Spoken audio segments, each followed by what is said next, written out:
Կառավարության հնգամյա ծրագիրն այսօր պետք է լիներ խորհրդարանի քննարկման գլխավոր թեման, բայց ազգային ժողովի ամբիոնից հնչած ելույթները ցույց տվեցին իշխանության եւ ընդդիմության միջև քաղաքական հակասությունները ոչ միայն չեն մարել, այլև նոր թափ են ստացել։ Գերիներից ու Արցախից կոռուպցիա, իրական Հայաստան, գաղափարախոսությունից Քոչարյանների ընտանիքի նկատմամբ գործողություններ։ Այսօրվա ամենասուր ելույթները հենց այս թեմաների շուրջ էին։ Ասել եմ կզծնելու եմ, ուրեմն կզծնելու։ Նորից բոյկոտներ, սեղանին հարվածներ ու ծափեր, իշխանությանն առաջին կոշտ հակադարձումներից մեկը Լիլիթ Գալստյանի ելույթներ։ Խոսելով խաղաղության մասին, ընդդիմադիր պատգամավորը հայտարարեց. խաղաղությունը չի կարող արդար լինել, քանի դեռ Բաքվում պահվում են հայ ռազմագերիները։ Չի կարող խաղաղությունը տևական լինել, երբ այն կառուցվում է շարունակական զիջումների եւ երկրի հերանեկարի հաշվին։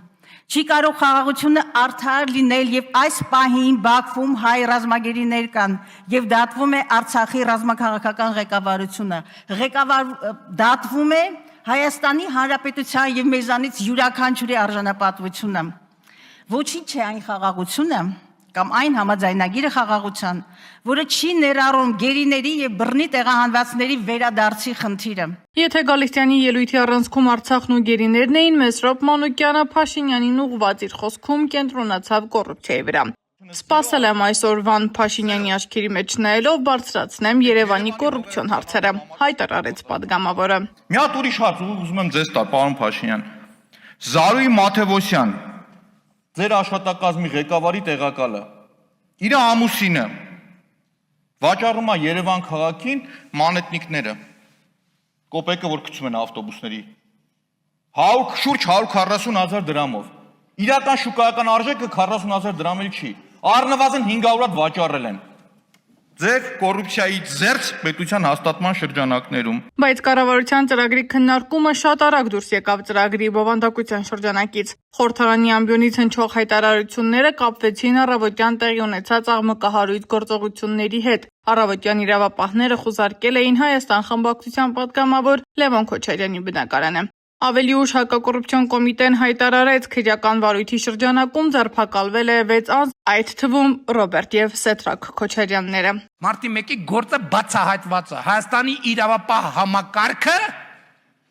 մաֆիոզ ազդեցությունների պատճառով չի տալիս դրա գնահատականը։ Քրեական գործում մարտի 1-ի մի դրվագ չկա, որը բացահայտված չի։ Ընդդիմությունը տեղի ունեցածը կապեց նախորդին խորհրդարանում հնչած իշխանական հայտարարությունների հետ։ Աննա Գրիգորյանը հայտարարեց, սա ազգային ժողովի ամբիոնից տրված երեկվա հրահանգի իրագործումն է։ Բայց այս մարդիկ փոխանակ իրական խնդիրներով զբաղվեն, իրական խնդիրներով զբաղվելու փոխարեն իմ գործընկեր Լևոն Քոչարյանի կողմից հնչեցված հարցից հետո բարկացել է, Նաջարյանը բարկացել է։ Եվ հրահանգ է իջացրել, որ գնացեք։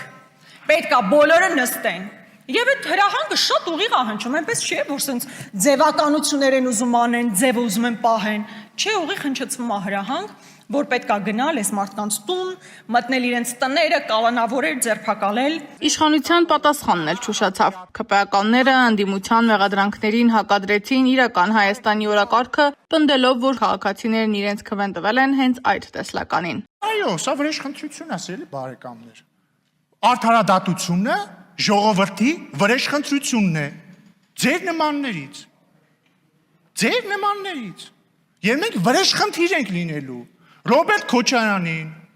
այլ ենթադրյալ կոռուպցիոներների, բոլորին հատ վրեժխնդիր ենք լինելու։ Այսպիսով կառավարության հնգամյա ծրագրի քննարկման փոխարեն խորհրդարանի ամբիոնում կրկին բախվեցին իշխանության եւ ընդդիմության երկու տարբեր օրակարգերը։ Իշխանությունը խոսում է իրական Հայաստանի, խաղաղության եւ նոր պետական մտածողության մասին։ Ընդդիմությունը պնդում է այդ օրակարգի տակ Արցախից հրաժարում, գերիների չլուծված խնդիր, քաղաքական հետապնդումներ եւ իշխանության հաշվեհարդար է տեսնում։ Այդուամենայնիվ կառավարության ծրագիրն ընդունվեց 63 կողմ 24 դեմ 0 ձեռնպատայներով։ Սեդա Մակարյան, Աշոտ Բարբարյան, ABC Media։